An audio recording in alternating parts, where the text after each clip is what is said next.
Hello and welcome back to the semi-finals of the All or Nothing Invitationals number 2, €1,000 up for grabs today. This is the second round of the best for free between MYM, which is Meet Your Makers, and Fnatic. They have swapped up sides, so we will have Fnatic on the purple team and Meet Your Makers on the blue team. I am Pulse and I am joined by the lovely Season. How are you doing, dude?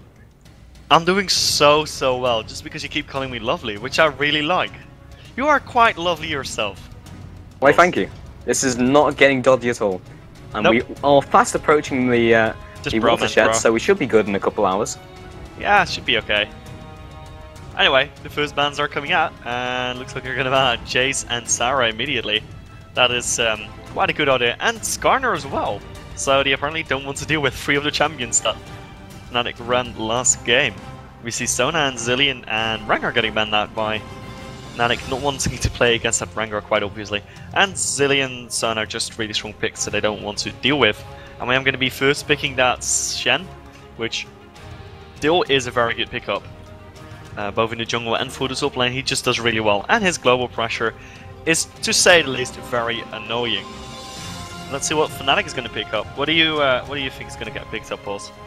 Well, the problem with going with really specific bans against that composition is basically brings up the problem of you've just left a load of top-tier champions out and ready for the taking. We will have Shen picked up by MYM because, you know, basically they are looking for that high mobility and maybe looking for that early game dominance that they really liked that last game. So we will have the Ezreal picked up, and once again one of those strong, well, probably the strongest AD carry at the moment. Also the Nunu. Nunu is also considered to be one of the strongest champions, purely because his kit works really well in most compositions because the attack speed buff synergizes with a lot of different characters, increased movement speed as well, and his just entire kit is really nice. So we will have a Corki and a Taric pickup. Very interestingly, haven't seen that for a while. Take me through that, Season. Yeah, basically what Corki Taric does is that they both have armor reduction. So you're in bot lane, and people will stack a bit of armor, but it doesn't really matter because you've got like minus 40 armor or something. It is quite ridiculous, and it does give for a lot of damage if they get the Shadow Off as well as the Gatling gun. And with Taric, you have someone who can heal and sustain, who can heal to sustain, as well as go aggressive with that Dazzle. So that's generally a very good support to have. I find him very boring to play, but he's a good pick nonetheless. And that Nunu might be going jungle. I think it's going to be a jungle. Cyanide likes to play that Nunu jungle, but it could also be a support. That's one of the good things about Nunu as well. You don't really know where he's going to go. Now we do though, as Lulu is going to get picked up and rated. Really liking that Lulu for the support. And looks like Pekka will be going for Orianna. So they've already got a bit of a wombo combo there. If they get the ball on someone and shockwave onto them, and then the Lulu ultimate comes out, you can knock up everyone in the entire enemy team. The best thing to pick now would probably be Jax for Fnatic. So I would not be surprised if MYM picks that just to take it away from Fnatic, to see what they do with that. Yeah, right now what they need is someone with like an on-target gap closer where they can just get in and, as you said, follow the wombo combo with that ball on them from that Orianna, and then follow with the Lulu ultimate, that being the wild growth. And you basically CC'd a lot of people for a long time. And also the Nunu as well with the follow-up. They have a lot of AoE damage already on the cards, but they do need someone to be in that melee range, just so they can follow up with all those ultimates and the rest of the damage, so they can actually land that amazing AoE. So we will have, once again, the Katarina picked up by Cesaro. Didn't work out too well that last game, but maybe this game... They still have a lot of CC though, but it's more situational, so maybe they're trying to pull that into the equation. But we will have Lee Sin picked up as well, again with the early game pressure. So maybe this time they were like, okay, maybe our team was too later mid-game orientated, too late-game orientated. Let's go with a stronger early game team. And that's definitely indicative of that Taric pick and the Lee Sin as well. Especially with the Shen, he's very difficult to push out of lane. Really strong in the jungle, depending on how they decide to put this out. So yeah, we could definitely see that. And here we go with the Malphite, that on-target initiation, someone with that huge ability to actually get in range straight up. It could be Shyvana as well. Yeah, Shyvana also potentially there. They are swapping between these champions. Shyvana pretty much performs the same role as that Malphite on target, or like on the ground rather. You can have it on target, but then you have to be looking at one person in the middle of like a group. And as you were mentioning with Jax, he can use the leap strike, but then basically if they just spread out, you can only land it on one person. Whereas if you have Malphite, you can kind of get in between, and it's easier to basically just target a specific location. Then it looks like they will be picking up that Malphite. So That's actually even a better pickup than Jax. I had forgotten about Malphite, to be very honest. And yeah, that Wombo combo is going to be really hard to deal with for MYM later on in the game. In the team fights, if they're anything like bunched up, they're going to get absolutely destroyed. They're just, like, they're gone. They will be CC'd for about 10 seconds, and with an Asriel there, that's going to be a lot of damage as well coming out from that. With the True Shot Barrage and Essence Flux, they're not going to have a good time if they bunch up. So they have to be a bit spread out, or have godlike reflashes on the flashes. But, I'm not sure about MYM's team composition. It's a decent composition, but I'm not sure if it's going to be up to par with Fnatic, because Fnatic also has a lot of interrupts. They have, let's see, 1, 2, 3, 4 interrupts, and as a Katarina, that's not really something you want to have to deal with. It'll be interesting to see how that pans out. They will indeed have that Shen going top with the Ignite, and then of course the Lee Sin in the jungle, so looking for that early game pressure. Let's go ahead and take a look at the Malphite runes and masteries. So he has gone for the teleport, looking to roam at a very early point in the game, so his rune page will be called Malphite. 78 health flat, 19 armor, and plus physical damage as well, so looking to be really strong in that lane. And we have 21 and 9 going straight down to the Executioner with all the AD stuff as well, so looking to be very aggressive, kind of interesting, looking to be up close and personal. So interesting masteries and runes there from Soaz, and also the fact that he has the armor translates into more damage with that Ground Slam with the scaling from the armor. So the teleport really shows that they are looking to kind of roam a lot in that laning phase and just try to go for those initiations with those amazing setups with the Orianna and potentially the Lulu as well if he teleports down bottom. Yeah, the teleport I think is mostly targeted towards that Shen, because Shen obviously with the ultimate gives so much map pressure, and if he ultimates somewhere, then someone can just teleport after him and be like, sup? It's I've just evened the odds again. So it will be very interesting to see how well that works for Fnatic. And we're gonna have to go into a short outbreak right now as the countdown goes down. So we'll be back with you guys in just a few minutes, and I hope you stay tuned for the second game of Fnatic versus Meteor Makers.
Welcome back, everyone. As you can see, we are in the loading screen. We're going to quickly talk about the skins, because skin wars are the most amazing thing ever.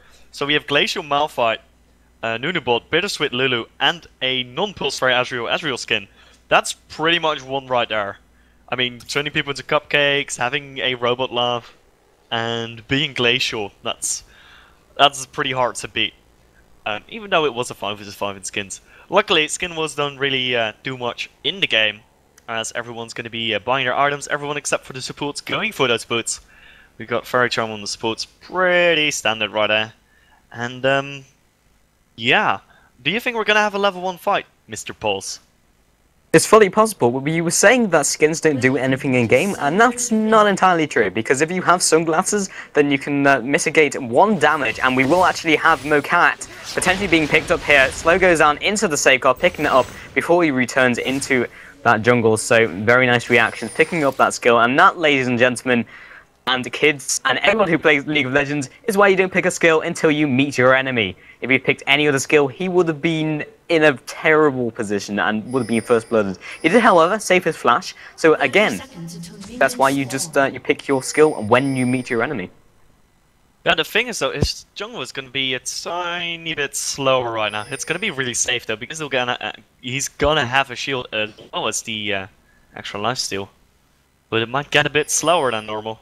And now we could potentially see a kill onto Cesaro as they turn the corner. Xpeke coming in from the side. Flash goes out. Arcane, rather, the Mystic Shot hitting Cesaro right in the face areas, but he will be backing off. Just some harass coming down as the minions spawn. And Xpeke basically trying to stop Cesaro from recalling as much as possible. So basically, when he returns to the lane, he'll have a couple minions up on Cesaro when he gets there, and it will allow him to get to that level 2 and those crucial early levels faster, giving him a bit of lane dominance. May actually look like Fnatic going in for a second invade onto this blue buff. Ward goes down. 2 wards currently used from N-rated, that being on the Lulu. Q1 coming in from the side. And Mocat as well. They might be looking to get a pick up here. They know that Lee Sin has got their safeguard. Shen around the area. We will have Ezreal starting up with that damage, forcing him off the blue, and he's actually going to go ahead and steal it.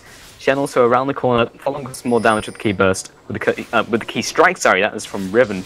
Two very similar sounding names. I'm just going to stop because my English is just like, what the hell. Yeah, your English is kind of abandoning you at the moment, but it's okay. Asana picks up the enemy blue buff, and MYM is going for his blue buff, which is fairly interesting. I'm going with it for the with the bot lane, and Fnatic going for a lane swap, which is also fairly interesting. It looks like MYM is going to easily be able to pick that up, though. Have to take quite a bit of damage, but that's going to give them a lot of an advantage here in that bot lane against in the 2v1 lane as well. So that's pretty good. And I'm wondering if this lane swap is worth it for Fnatic, to be honest. Malphite is a very good 1v2 laner, but I'm not sure if Candypan and N-rated will be able to zone out Q1 enough to make it worth it, so to say. Yeah, I mean, Shen is a really sustained laner, and so is Malphite, as you pointed out. So I'm not really sure if they'll get the same sort of dominance they did with that Caitlyn. And also great reactions from Cesaro, meanwhile, mid jumping onto the Xpeke, maybe picking up a kill here as well. Not popping down. Oh, he has actually gone for the exhaust, so that kind of makes sense because he is a sustained sort of, well, he needs a bit of time to get his full ultimate ult, and I was trying to recall, will be interrupted by Knight, but good sort of comeback with some of those skills will be stopping him from doing so. Interesting he's going back. I think that may have been a bait more than anything because he wants to be staying in lane. I mean, the lane is pushing, but either way, good reactions from mid, from that Katarina, jumping onto, meanwhile top as well, jumping onto Candypan and taunting him under that turret, dealing a lot of damage. And early game, those turrets really do hurt. Maybe 3 shots will finish off a level 1 or level 2 champion, but they are looking to push down this turret as fast as possible. We have N-rated, choking it down with that Lulu. And just more harass coming onto Cubon, but yeah, Cubon is very difficult to push out. That being said, the Glitter Launch and the poke from Lulu is more than I really gave it credit for. Yeah, the Lulu actually does almost as much damage as Sona, if not as much damage. So that's kind of a good indicator of how much damage a support does, I'd say. But yeah, it'll be interesting to see if Q1 can survive in his lane. It looks like he is being okay there, but he has to recall right now. And that's not really a position you want to be in. As soon as the minion waves are not on the tower. He's gonna have trouble. In the meantime, Makat moving in for a gank here. Charu going in, doing a lot of damage on Feke, but there is no ignite. They're not quite able to pick that up, unfortunately for them. And in the meantime, in the bot, MYM just casually pushing. Not doing that much damage to the tower though, compared to what Fnatic is doing in the top lane. Yeah, they are maybe stemming. Yeah, it's pretty much the same damage actually. I mean, I'm looking at it and they are pushing him back, and Cubon's kind of getting beaten down. 9 CS right now to 17, so they are winning out on the CS so far. But that taunt early on from Cubon, basically stopping Candy Panda from really going for the all-out aggression, and that taunt really does help them. Basically looking for a really well-timed arcane shift to get out of that really. And interesting, he hasn't put any points into the Essence Flux. I guess that's because he's not really going for any of the trades, and generally you don't use it as straight up harass. Well, you can do, but the fact that they can kind of dodge around it, and Lulu has a lot of the own, and they're trying to dodge around, as you can see, they're dodging around the creeps as well, so do have that capability. Meanwhile, bottom, we will have maybe Mokat meeting Cyanide, looking for this potential dive onto Soaz, who will have safeguarding to his Libic, that being on the Taric, stopping a potentially dodgy situation. He saw that happening, and Cubon once again just trying to stop them from dealing some damage from his turret, but yeah, he's really just getting beaten down right now. Yeah, both the 1v2 situations aren't doing that well for the one side, but at the moment looks like So is actually doing a tiny bit better there. So it's 5 CS difference, so it's not that much. You can't really judge on that. But it's going to be interesting to see which tower is going to fall down first, and I think it's going to be the top tower of MYM. So if Fnatic lane switches back after that, they might be able to push really quickly. And this actually, what is really good about this is that they put so much pressure on Q1 and take him so low that even if he has his ultimate, he's not going to be able to give the pressure all over the map because he's too low. If he goes in, he probably dies. So that's actually really nice about this 2v1 lane, and that's possibly what they're going for. Yeah, Shen is kind of like a snowball champion. If you get ahead, he just stays ahead, and that'll be the first turret going down around 7 minutes. Nunu potentially looking for a gank on mid as well. So Zaru has used his exhaust, and what I was saying before, but I completely forgot about finishing that point, was that he's a bit like Wukong in that respect. And you're probably thinking, what? But Wukong generally does like to take the exhaust so he can get basically all of his ultimate off with that Cyclone. So Katarina basically likes to do the same with her Death Lotus, so basically pinning them in place with that exhaust. Same reason why Karthus really does it for the slowdown, as well as his Wall of Pain. That basically makes it impossible really to juke his abilities. So Cesaro is basically going to be able to get his entire combo off, and there's nothing really XPK can do about it when the exhaust is up with the rest of his combo. As well as the fact that Charu actually, he goes in with the Death Load, is going to do a lot of damage on Pekka, but Pekka seems to be okay. Anyway, the thing about Exhaust as well is that it lowers armor and magic resist, so that's some extra damage you can get off there, and that's always a good thing. He actually went for Sorcerer Shoes first, so that means he's going to have a lot of penetration together with that Exhaust. Yeah, definitely. So meanwhile, bottom initiation from Soaz, kind of locking them up under the turret. Libic taking some more damage, but is fairly tanky. Of course, macking that shatter as most Tarics do. 2 tower hits, really not scratching him too much, and he's just trying to stop them. Tower's not dead yet, and really we are looking for the roaming from Candy Panda and Generated. At the moment, they're really just using the advantage to stop Shen from farming, and while I guess that makes sense, bottom is still being beaten down, and I don't think it wouldn't be a bad idea to start roaming and try and alleviate some of that pressure from that Malphite down there, because right now, he really needs it. Nunu is actually coming down, in fact, but whether they can actually get some damage and actually get any kill potential is very unlikely with Soaz not having the ultimate, and Nunu will, of course, be backing off and donating that blue to the Orianna. So, right now we have Philosopher's Stone Extravaganza on Fnatic. That is quite cool, actually. They have 4 Philosopher's Stones. They're going to be able to turn iron into gold, I think it was. Quite a bit, but So is now going for the fight here. Cyanide's coming in as well, but I'm not sure if those two are really the characters that can do the damage. And first blood comes out as Charu walks in with the combo. The exhaust is now on Cyanide, and he's going to be getting the death loads of double kill for Charu. Really well done there. And yeah, Katarina is a bit of a snowball champion, so this might work out really well for MYM.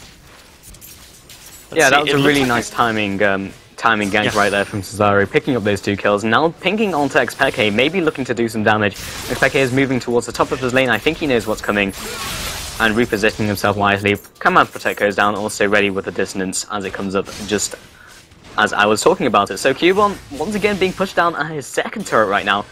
We do have two of MYM moving to the side. They do not have this warded. Initiate comes down from Cubon onto Candy Panda. Huge amount of damage coming in. Wild Growth goes out, not knocking anyone up. Flash goes out for the juke. Looking for the Arcane Shift. There it is.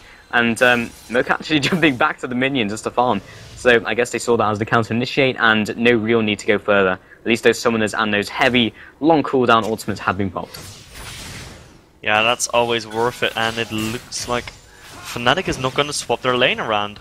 I'm kind of confused why they didn't do that. I would have expected them to take down tower and then just put their bot lane bot again. But it looks like MYM is going to be swapping out a lane. They're going to keep pushing. And that's something that they like to do with the lane swaps. They like to push down towers as quickly as they can. And right now there's 3 people from Fnatic. They're going to be able to go for something here. Lipic probably going to face check that brush, and he's on that anytime soon now. Here comes these slows. The stun comes out of Candy Panda though. He's getting squirreled. And Crucial Barrage comes out. He's going to flash over the wall. Wow, that was a really hard flash hit. But he does it, and he will not be getting hit by the Crucial Barrage. It's going to be just about fine. Well done by Lipic there. And it is going to be a sort of top gun bot at the moment. Yeah, so they have swapped up. What's really confusing me right now is the fact that Fnatic really got that advantage early game, picking up that turret, and then they really didn't do anything with it. They zoned Shen out, and right now he has 50 farm, 2 Malphites 60, so they really didn't gain anything from that, and Ezreal's not vastly ahead of his counterpart, so 98 to 91. So they're about, like, what, 1 wave ahead on both of those, maybe 2 waves ahead between that matchup, but that's not really... The fact that they had that advantage and they based their composition around it, or what they were trying to do with the lane swap, they really didn't push forward with it, and that was really confusing to me. The fact that they could have roamed and maybe like alleviated the pressure, as we were saying before, from that bot lane, and maybe put some pressure down on mid and started to push with that strong pushing composition that they have. Maybe they're just trying to get into that roaming phase, but even so, like if they'd gotten that turret, that kind of is like the signal to actually go for that roaming phase. So yeah, interesting to me. Yeah, it's kind of weird, but I mean, in the end, they did get ahead in both lanes, so that's kind of worth. They're actually rotating around now, and so it's going to be going in that lane. One thing that is really nice about having Soas in that lane is that even though they have a lot of armor reduction, he's not really going to care because he's Malphite, and he already has 160 armor thanks to that chain fastened double cliff bomb. Going to be rushing that. Frozen Heart, and going to be just about fine in that lane, I guess. And they're going to now go for Dragon, so that's another thing about this, because they lane swap back, both teams. It is now a 4 versus 3 situation around the Dragon area of the map. Going to be able to pick up that Dragon quite easily, and are now 300 gold ahead. So doing quite well. Yeah, right now I really thought that they just... I do feel Fnatic is probably going to be stronger in a straight-up team fight, and probably stronger in these skirmishes as well. What's going to be like the key factor is definitely Katarina and how well she can do in those team fights without being CC'd down. They are going to have to save some CC, but a lot of the CC is requiring like a focal point, so they need someone to jump in, that probably being Soaz on the Malphite, and then following up with the CC. Problem with that is that Katarina will probably just wait to the side, wait until her teams be CC'd, and then jump in at the opportune moment. So it's really about saving some CC, and as I just said, the focal point is really going to be the key factor. Yeah, I think it's going to all depend on how much of the CC of Fnatic is going to actually hit multiple people. Because, I mean, even if they take down Charu with all the CC, then in the meantime, Nix will probably kill them all, because he's still Corky, he's still an AD carry, and he's going to do a lot of damage if you don't focus him. So it'll be interesting to see if Fnatic can hit the CC that they have. They have a lot of AoE CC. If they hit that on multiple people, like 2 or 3 people of MYM, and at least one of them is either Charu or Needs, they should be able to win the team fight quite easily. But right now, Charu is moving down bot to help out Q1, because Q1 is so low already. Almost went down to Future Barrage, but just in time, and now Candy Panda in so much trouble. It's going to be going down, and there goes the Dazzle for Lyric, and it's going to be a double kill for Charu. So Charu, a very happy Katarina at the moment, has all 4 kills in the game. That is quite cool. Yeah, and also she's really looking to snowball, picking up the haunting guys as well. On top of the haunting, on top of the sword boots, however, basically means she's getting a lot of reduction on that magic resist. Maybe going for the Abyssal Scepter as well. So basically, that's looking to really be strong in that mid game, because it kind of scales off at late game when you get more of that more of that magic resist. And meanwhile, mid, Expected jumping onto Knight, popping the flash as well, picking up that kill with Command Protect. Command Attack, rather. Now following up to Libic. Kind of unlikely he's going to get the kill, but more harass going down nevertheless. We will have Cesaro coming in from the north, along with Malphite, looking to maybe counter gank, but they do have the ward there, so they are going to go ahead and back off. They want to commit to that, especially with the massive CC. They have committed the Shockwaves, picking up their kill onto Corki, but Soaz still has the Unstoppable Force, along with N-rated Wild Growth, so they are going to start pushing down this mid turret. Currently 2-2. They are going with that 5-man push, and we will have Shen top as well, so he will be able to assist with that ultimate. Zara actually going to go ahead and go back. How much money does he have in his back pocket? About 2k, so he really needs to go back. But he's got to be careful, because this 5-man push against what was essentially 3 men could result in another turret. And how they can really counter-initiate on this. They are looking for the dive with the taunt, and Initiate comes in from that Shen, stopping anything from happening. Picking up 1 kill, looking to follow up on the rest of the team, but they are counter-initiating very well.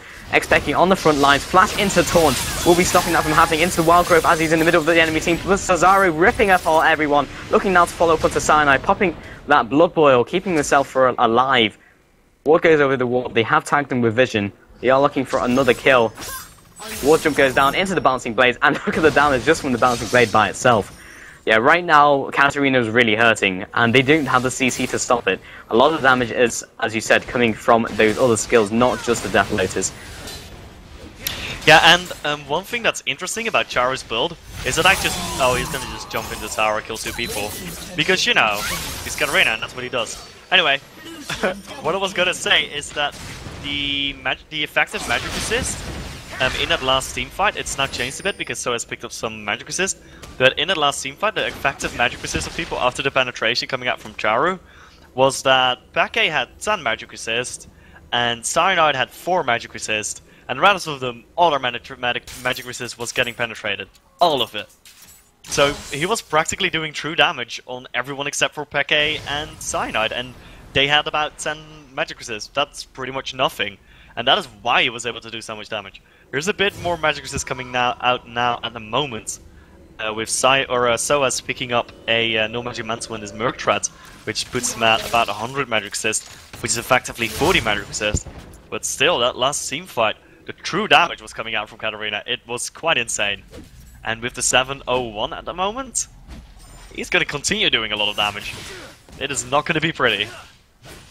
That being said, there's only like a 2k advantage coming from MYM right now, so the Fnatic aren't incredibly behind, but that's probably from the gold items as well. They are looking to pull this probably into late game with that extra gold income and maybe just pulling it back there, because they have a pretty decent late game team. And to some extent, they really do outscale them. I mean, Shen is always going to be strong when his team's ahead, but Tarek to some extent scales off. A lot of his dominance is in lane. Same with Lee Sin. Late game or super late game, he kind of just becomes a CC bot, and there's a lot of characters which perform that job better. So again, looking for that early game dominance is kind of to be expected because they have such a strong early game team. Of course, they could be outplayed and the composition could be played well by Fnatic, but as they know it's not going too well at the moment, it's probably just best to leave it till late game because they know they're not going to completely scale off, so they might as well just wait for it. And that's probably what they're looking to do right now. However, MYM are completely spaced out, Corki down at the bottom, and they may be looking for the strong mid push. No minions, however, but they are looking to Socius. Control coming out with that ball from Xpeke, kind of zoning them away from the turret. Does have that blue buff as well, but Corki has recalled, and this could be another siege. Right now, I'm not sure if this is the best idea, and I think they might back off because they may be stronger, but they can't get initiated under the turret again, because what happened was Malphite was initiated by that Shen, getting that Shadow Dash down, and there was no way he could actually come off in a beneficial trade. Alright, now they're going to be going towards this dragon. They should be able to pick it up quite quickly, but MYM is there. So this could be a really bad position for Fnatic. MYM, ooh, Chara's going to be moving around the back. He's going to be a bit sneaky about this. Going to try to assassinate, but he's going to be walking right into a ward, so Fnatic knows exactly where he is. If they're going to react to this, they might be able to blow him up 5 vs 1. They put down the ping, and looks like Chara's going to back off. Going to continue going with his team, which is probably the best shot at the moment. Now they're going to be able to do something here. Oh, actually, I completely derped. That's a ward of MYM. Sorry, but hey, point still stands. He was not quite able to do anything. So is hiding behind a wall, also trying to be sneaky. And MYM, I'm not sure for which team this is better at the moment. Lane is pushing. Yeah, right now. Both side lanes pushing into MYM's side. So, this is better for Fnatic at the moment. But, gonna depend on how the team fight goes down, to be honest. They're dancing for quite a while though. You usually see Dragon fights being a bit more volatile, going off a bit earlier. So it's going with the joke. Yeah, right now they're just looking for the opportune initiate because they are strong in initiate. They need the initiate. In the line. This is amazing. They stood in the line and danced for a second. But yeah, what were you gonna say? Sorry for interrupting. Basically, it's like Fnatic really need this initiate because they have, like, they are good with the counter initiate, but they're better when they're initiating and they can actually get a straight off. They can get all the ultimates down where it's kind of like structured. They don't want a messy team fight. Q lands, and this will be the initiate from MyoCat into the flash into the Shadow Dash. Zara coming in as well, completely blowing up that Cyanide. Cubon also around the area. Flash by Stars will be taken down with the Ignite. Candy Panda was also taking huge amount damage from that Maelstrom.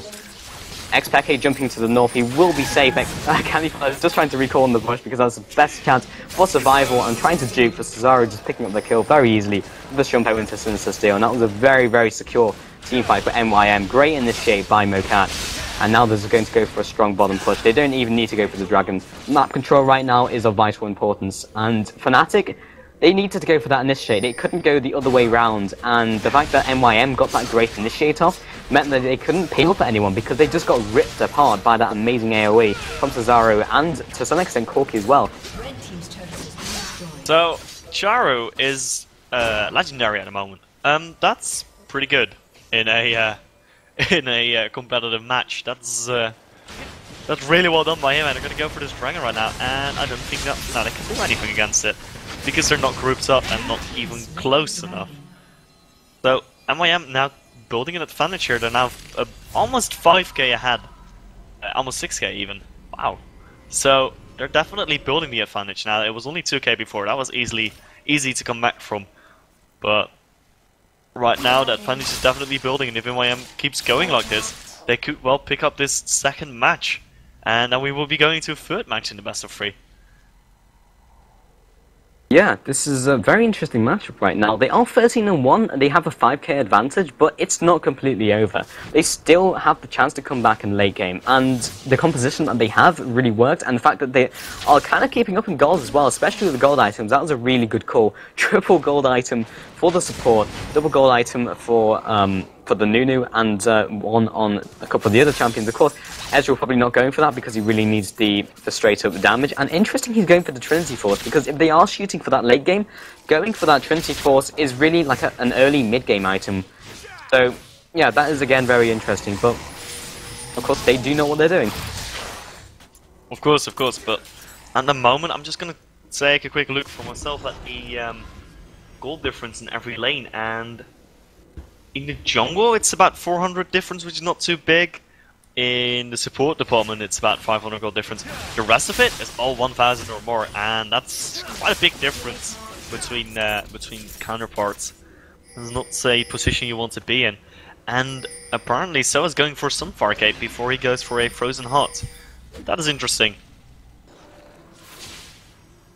Yeah, definitely. So we will have Cubon around sort of the enemy jungle area, being from Fnatic.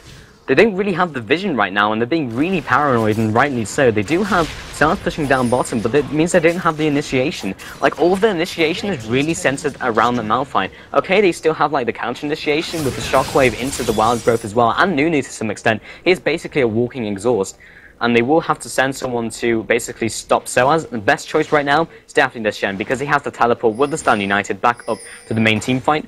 But maybe they're thinking if they remove one person from the equation, they can get a better team fight, or maybe stop the push. And that seems to basically have been that's what's happened, damn it. That's what's happened. They've forced one person to go bottom. It's a 4 versus 4, and now the rest of MYM is being really paranoid despite having the Katarina. And I guess they're paranoid because they don't have the same sort of peeling power to actually go for that straight up massive initiate damage.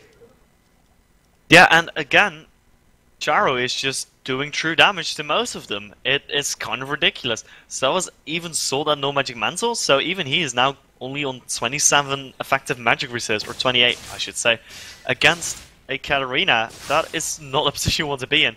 because Katarina does a lot of damage. He went for the Rabadons. He's got 150 extra damage on his Q. He's got 287 damage on his W, 300 damage or 250 damage on his E, and his ultimate doing quite a bit of damage. Wow, he's doing 1200 damage with his ultimate on the closest 3 champions. If he gets the entire ultimate off, which he probably wouldn't, but still, that's a lot of damage. That's a lot of potential damage, let's put it that way. Yeah, for sure. A lot of tension just building up, and once again, Fnatic just don't want to go for these team fights. They know they'll probably lose, and they're just doing their best to stall. Like that move the Malphite was he's doing it again, in fact, just to try and pull the attention away from these team fights and stop them going from these objectives. But right now, they aren't actually taking the initiative, jump straight onto N-rated, flash out of the wall into that Shadow Dash, and blown up by Cesaru. And he probably will be going for this Baron right now. 4 versus 5, and with Malphite down on bottom, it's going to be a 3 versus 5 at best. The choices right now is for either Solas to carry on pushing or pretend to go for a steal. And right now, the Smite is on Cyanide, so do they have a ward? Actually, jump over the wall by Cesario, ripping apart Candy Panda, forcing him to back off. Cyanide retreating to the left as well. He has got the Guardian Angel, and the rest of his team just chunking down that Baron. And jumping onto the Ezreal as he wanders back in to try and prevent the Baron, and just being blown up. Moving that Shen down to the bottom. And we have Cyanide looking for the steal. He gets it, but will be picked up in return. XPK trying to get out of there. And we will have a teleport from Solas jumping onto Cesario with the unstoppable force. Can he drop him into the Guardian Angel? That's not going to happen. The rest of this team around that area. Massive damage coming in from the Glyph and Lodge into the distance combo with XPK. Wildgrove comes down as well, but Solas has got nothing else to follow up. Bouncing Blades coming in, popping down the Dragon's Raid, not only getting onto N-rated at a bad angle, but Cubon's just tanking like a king, following for the Resonating Strike, nice picking that one up. And now the rest of the team will be backing up, just tanking the turrets as they go out. They did pick up the Baron, they are keeping themselves in the game, but it's getting more dicey by the minute. Yeah, really well known about Cyanide, by the way, but that is kind of what Cyanide does. He is known for his steals on Baron and Dragon.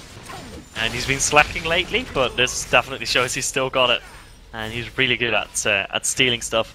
I'm not sure if it's going to be enough, though, for his team. They might be going for a late game, because at some point, if you turtle long enough, it doesn't matter what advantages the other team has, because you're all going to have 6 items. But that's going to take a while. That's going to take at least 20 more minutes. I'm not sure if they can hold out for that long. They have kind of closed the gold gap, though. It was a bit larger early on. Now it's about 5.5k, which is survivable. But 10 for 0 for 5 Katarina is really hard to deal with. And I wonder if Chara is going to go for that Abyssal Scepter. If he does, he's going to be doing true damage on even more people. Because for blasting one, that could possibly be an Abyssal Scepter. Hope it's not a Void Staff, that would be disappointing. Yeah, really that Void Staff is looking for that sort of late game, but he is looking to snowball right now. He is so strong, and this could be a Drake picked up. Actually, Lee Sin picking that up with the Smite. He might be picked up in return, but he should be good. Good safeguard to Libet, keeping him alive. Yeah, he's 3 levels ahead of Cyanide. He should be able to outsmite him every time. Yeah. I'm entirely sure how Cyanide did it in the Dragon fight. Probably used his Consume. But yeah, Void Staff would be really silly at the moment because he's got so much flat penetration. Every point of flat penetration makes your Void Staff be a bit less effective. So if you're sacking flat penetration, Void Staff is not that effective. That's why I'm thinking he's probably going to go for Abyssal, or maybe he's going to go for Deathfire Grasp. That would make a lot of sense too. That would give him some extra boost as well, but only on one target, and I'm not sure if that's what he's going for at the moment. I think an Abyssal would be a better idea, just make sure he does even more damage. That being said, the Aegis with the Legion was picked up by Cyanide at the moment, so as long as they're close enough to Cyanide, they're all going to have a bit more magic resist, and they should be okay. But still, without Aegis of the Legion, Candy Panda 44 magic resist. He's just going to get true damage on him, and that's what you saw earlier, he just instantly died. Yeah, right now they're still just getting shredded by Katarina, and they really have no answer to it. Like, they're trying to save the CC, but they're always getting initiated on, and they just can't basically centralize it against the Katarina. Katarina is generally just separating herself from the team fights as well, and making it into these skirmishes more than a straight-up team fight. In a team fight, if they can focus on Katarina, the chances of like survival and a one-team fight increases significantly. But Katarina's just really good at right now. Doesn't have to go in those team fights because the team's doing so well as well. It's basically just, well, she sees the opportunity to go in, she can just go for it. Like, there's no real rush. Yeah, it's looking really bad for Fnatic at the moment. It is still possible. They have a very good team composition, but it's going to be really, really hard for them. Especially with our Guardian Angel already being up in Katarina. We now have a Last Whisper and a Trinity Force on lead. It's going to be doing loads of damage as well. They have to take him down as well. So that's 2, possibly 3 targets you have to focus down, considering Charo is going to revive. And that's going to be really hard to focus down. And there goes the Flash Stun as well as the Unstoppable Force. It's getting focus on from Fnatic at the moment. There comes the Death Load. It's not going to do a lot of damage though, because everyone is out of range of it. Charo not doing that badly in the team fight. And so it's just chasing down the enemy AD carry and support on his own. Doing quite well there, and Fnatic able to disengage that.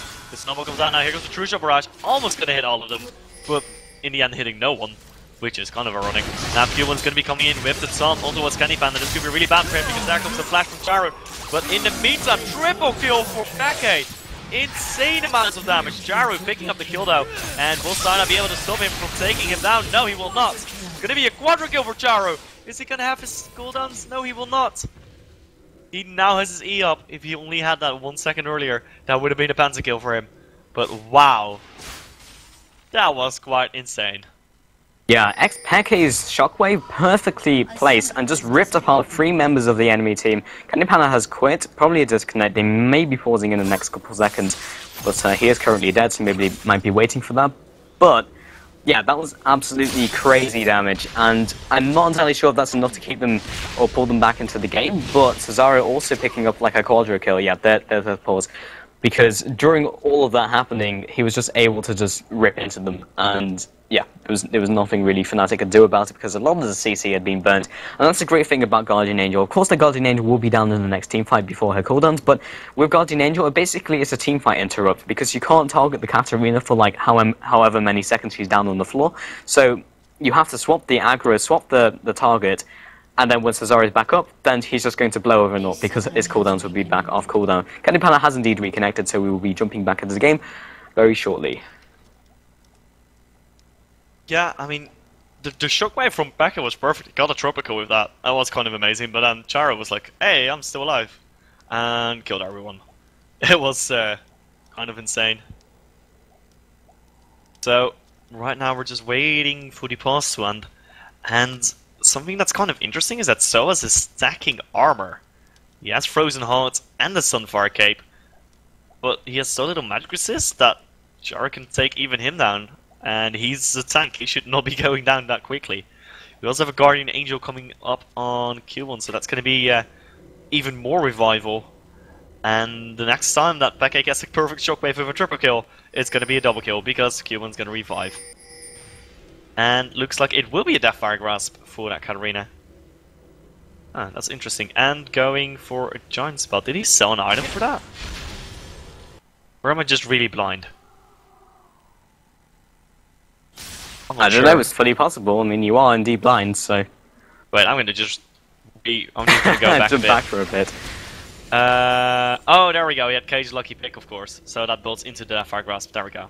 That makes a lot more sense. Okay, so he got the Deathfire Grasp, and that turned 2 items into 1.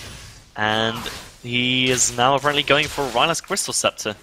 Well, going for more flat penetration, but then he pretty much already has enough. And that Deathfire Grasp does... Oh, it's not saying how much damage it does. That is annoying. Is it saying it on your screen? It's saying 0% on my screen, which is kind of annoying. Yeah, that's kind of odd. I'm not entirely sure. Could just be a bug. I mean, they do happen.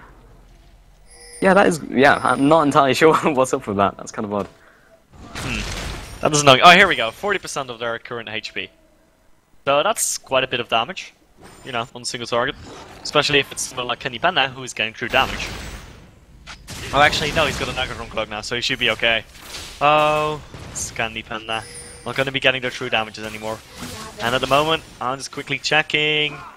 No one on Fnatic is getting true damage anymore, so that's good. They still have very little magic resist, but at least they're not getting true damage anymore. That's going to help quite a bit against that Katarina. Yeah, right now what's interesting to me is the fact that Malphite has really itemized armor. He's got 308. Oh, he did have 308 when he had the W on, or maybe could have been Jaeger's as well. But the main damage source is Katarina, and she's doing magic damage. It's maybe because he's trying to translate the armor into damage, which from his ground slam, and they are indeed starting that Baron, putting them in a kind of pincer situation. Once again, maybe looking for that steal from Cyanide, potentially with the Consume, which will be doing more damage than that Smite at all levels anyway. 320, I believe, Consume right now is doing. Actually, he hasn't maxed Consume. He's only got 1 point in it, so maybe before he just outsmited him. That's kind of interesting. And we are looking for potentially something to happen. If he does jump in, he's not looking for his team to really fall. They could do, but actually, Generator's going to get completely blown up. We'll have a flash over the wall and a great steal from Cyanide. Teleport from Cubon, getting out of dodge. Cesaro coming back in, and the shield will be active. We've got Knight around the corner, looking to deal some more hurt with those missile barrages. Xpeke around the corner, looking to speed his allies up. No dissonance coming out. Flash over the wall. Dissonance comes out. Initiate once again by Cubon. Into the damages from Cesaro, shredding the enemy team of Fnatic. Cesaro dumping straight onto Cyanide as well with the reduced cooldowns. Shadow Dash comes down once again to just pin them in place. That's the triple kill for Shen. Last hitting like a pro. And Malphite's just trying to get out of there. What can the lone tank do against the onslaught? That is Cesaro and the Shen combo. Wow, damn tanks, dude. Or damn steals, I should say. Because, I mean, Cyanide stealing the Baron, and Cubon's stealing 3 kills. But yeah, great play from Fnatic, and then turned into a great play by MYM. I'm not sure why Peke flashed over the wall to go for them. I think they should have just retreated. I mean, they got 3 kills, lost 1. And then they went in and lost another 3 for some reason. And they lost 3 Baron buffs for that as well, so I'm not sure why Fnatic kept going for that. I think they should have probably retreated. But hey, they're probably better players than me. They're definitely better players. It's just that one decision, I'm not entirely sure. Here goes a True Sight Barrage, he's going to be able to pick up the red buff. Jaru might not be in a bad spot here. He is 1v1 against Soaz, but Soaz is decently tanky, has 400 armor. What was that? That was his W passive, probably. Yeah. Build out. That's quite a bit of armor he had there for a second. And he's gonna pick up that Guardian Angel and now has a flat 300 armor and 122 magic resist. So he's quite tanky with his 3000 HP. You know, it's pretty decent. And yeah. That is effectively like 12,000, 24,000 HP, I think. I can't remember how the calculation works for the effective health, but hey. So yeah, Rylet's getting picked up by Mr. Charu, and that means he is at full build at 36 minutes. That is quite fast. He has 6 items at 36 minutes. That's decent. Oh, Murkat was recalling in the bush. He will be potentially picked up by Fnatic, but the rest of the team is behind him. This could be the bait that they need to secure a potential win. Murkat still tanking a lot of damage. Candy Panda putting out the True Shot Barrage. In with the Stand United as well. Now Cesaro coming in, looking to maybe save some CC and ripping apart Candy Panda. Ultimate coming down from Cyanide, zoning them away. Candy Panda around the corner. A Q has landed by Lee Sin, but he did not follow up on it. Too low HP. N-rated around the corner, also trying to pick up and save his allies. Nice on the front lines as well, along with Libic. But meanwhile, Cesaro off to the side. Guardian Angel pops back up. Xpeke trying to get away from him. Distance goes down to slow him out. He can basically stop the chase. And so far, only one person has died, that being N-rated. Q will miss Cyanide just by a Teemo. Well, 2 Guardian Angels getting popped though, so in theory it should have been a 2-for-1, but it is kind of strange that they weren't able to keep going for that. Well, they were pretty low health. I think if Bekke had a bit more health, he would have probably come in, be like, hey, come on attack, come on dissonance, triple kill, you mad? But he was a bit too low, it was a bit too risky for him to go back in there. And Jaru was not that much of a factor in the last team fight. He jumped in to go for Candy Panda, but Candy Panda was able to arcane shift away. Death Lotus wasn't even hitting Candy Panda. And then Anray was like, let's make you a cute little cupcake. And yeah, Jaru not able to do any damage at that point. But yeah. Hey, his Guardian Angel got popped. It was a really intense fight actually between Peke and Charu. That was very close. Package surviving with a sliver of HP, as some would say. Yeah, right now, as long as he can kind of draw his attention away from the rest of his team, like, Fnatic really did well in that team fight, because Cesaro was forced to, like, choose a target. He wasn't able to just get his AoE off on a lot of targets like he was trying to do in lots of the other team fights. He was trying to get those attack resets on his skills. It was just not happening because he was forced to target one person and no one was really dying. Like, the snowballing capability comes from Katarina really comes from getting those kills and just snowballing the particular fight out of control. But they was like commanding their HP so well and tanking all over the board so well that they never really got to that point where Cesaro could just jump from target to target, just ripping them apart. Yeah, I don't know. It's going to be interesting to see how he fares late game, because that last team fight, Charu didn't really do anything, to be really honest. I mean, he almost took down Becca and he almost took down Candy Panda. He got them out of the fight, but they're still alive and they're still kicking. So now there's 2 Guardian Angels down on MYM, and that might mean that Fnatic's going to be able to go for a push or something like that. They want to go for it, and it looks like they're going to be tanking the tower for just a bit here. So it's getting a huge shield, thanks to Lulu, his own shield, and that Orianna shield, which combined is a pretty big shield. But they're going to disengage now. Not entirely sure why. Yeah, right now Fnatic really can't go for that team fight. They like are definitely behind MYM, and they know it. Like, they're behind on kills, which is definitely not anything but everything rather, but they do have the gold centralized on that Katarina. And again, they really don't have anything to lock her down. Like, if they want to go for that initiation, Katarina can just stay back, wait for that to happen, then jump in. So they know they really can't go for that initiation, and if they do, they need to save some sort of CC. But a lot of their CC is based around a particular target, like a focal point that we were saying. They don't really have like a spammable CC in the shape of maybe like a Shadow Dash from Shen, and they don't really have that, and nor do they really have like a stun in the same way that Tarek does. So they can't lock Cesaro down after they go for the initiate, and there's nothing really they can do about it. That's their predicament right now. So if they go for the initiate, they can't do anything and they'll probably lose. If they get initiated on, they're getting initiated on and they can't line up their CC. So it's just all about getting that awesome team fight and potentially getting a pick. But getting a pick is always just, you know, if you can get a pick, great, you can force objectives, you can do everything with it. But that's just something that's going to come down to picking up a mistake on the enemy team. And right now, MYM are just synergizing so well as a team, they're just always together. I say that Corky's just going to go ahead and go top. But we don't have Fnatic with great warding presence, because I think we do have an Oracle, or at least they're being pushed in so much that they're really unable to really get that done, and Libic does indeed have an Oracle.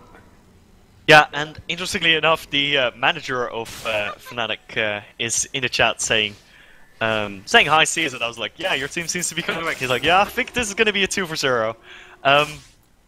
It might be, to be honest. I mean, Fnatic seems to be coming back, even though they're still about, 19 kills behind. The gold gap is close to about 5.5k. That's not a big, that's not a big advantage. So they might be able to come back from this. I would like it if they came back. Not that I'm a Fnatic fanboy or anything, totally am, but it's always nice to see teams coming back, and this was quite a game to come back from. The thing is, the Guardian Angels are almost back up for MYM. That's why they were not doing anything for the past few minutes. They just wanted to wait for those Guardian Angels. And now that the Baron is up and they have their Guardian Angels almost back, they will probably be going for a fight. And the Guardian Angel for Charu has just gotten back up. The one of Needs is coming back up right now. So all the Guardian Angels are back up. This is going to be a really long team fight, because Pekka's got a Guardian Angel too now. So we have 5 Guardian Angels in total in this game. That's gonna be a very long team fight. Yeah, there's going to be a lot of team fight interrupts, and basically it's all about how they can redirect their focus, because when one person gets dropped, they need to make sure that, well, they're in position to follow up when they come back up, and specifically on Cesaro, because he's one of the key factors. So they need to get him down, but then follow up when he comes back up again. Whether they have like the resources to do so with the rest of the team, and this will be the Baron rush right here. And right now, Fnatic know it. They are going to rush over. And we are looking for the initiate to happen. N-Rated popping down the wall, double ward over the wall as well. Looking for Soaz potentially to go in for that initiate. Cubon over the wall with the Shadow Dash, with the rest of his team following up.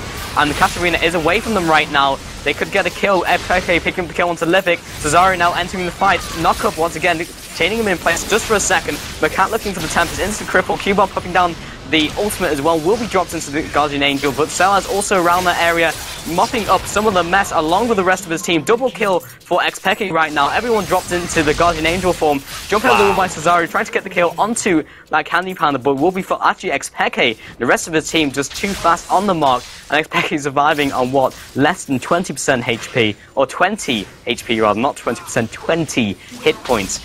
And that was a good team fight by Fnatic, and this could be the comeback you were waiting for, Susan. That was... I just...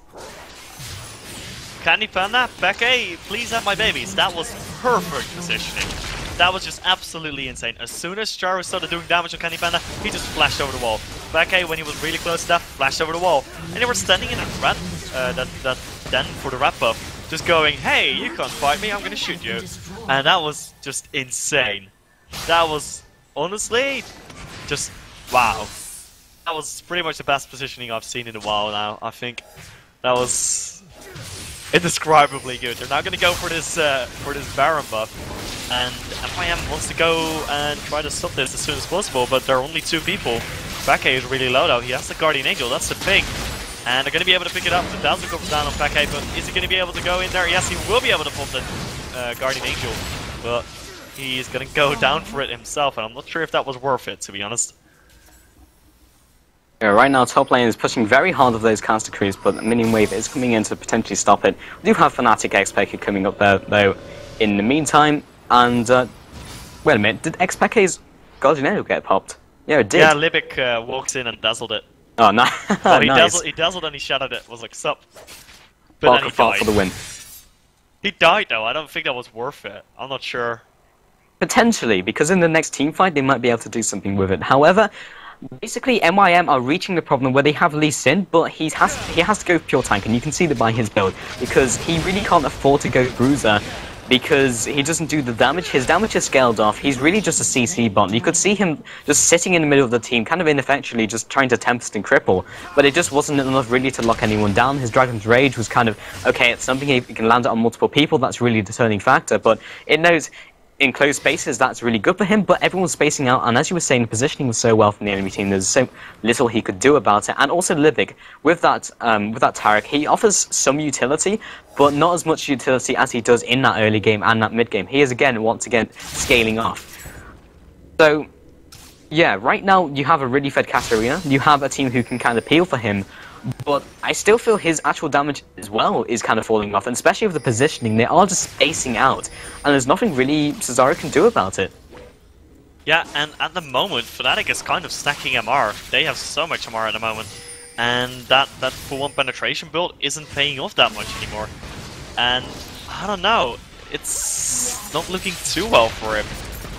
He's actually switched up. He sold his Hunting guys, went for Void stuff, so he's going to be able to penetrate a bit more now. Considering that Fnatic has a lot more magic resistance at this point, and actually is going to be a Shirelias, there's going to be an Engager. Also with decent Libic taking so much damage, and whole health. Looks like he will be able to survive. No, he will not. Sana going to be picking up that kill with a snowball. Shockwave comes in. Not the best start zone. Jaro's going to jump right in there, but the interrupt comes immediately, and Peke is so big, he doesn't really care, and he's just going to kill him. Right now, it looks like Macan's getting the focus on him. He turned it into a cupcake. It's going to be getting picked up by Soed right now, and needs now to make focus of the team, and will be going down. That's going to be an ace from Fnatic, losing no one, and able to pick up this game against all odds. That was really well done by Fnatic. They saw the opportunity to initiate, and they went for it. We had Soaz in the front lines, and then basically when they went for the basically they had to commit. Cesaro went in. It was locked up by a perfect ultimate by N-rated. And they just nuked him down, and it was nothing that his team could do about it. And then, after the Katarina fell, basically the rest of his team just fell apart. They had no damage, they were all just too tanky, they had CC, but what are you going to do? One's a taunt, so they're going to be hitting you anyway. Yeah, after Cesaro fell, it was just, everyone just crumbled. And it was GG. That was such a good initiate, though. They had to be on the aggressive front, and they knew it. And they were just looking for that perfect initiate, and they got it.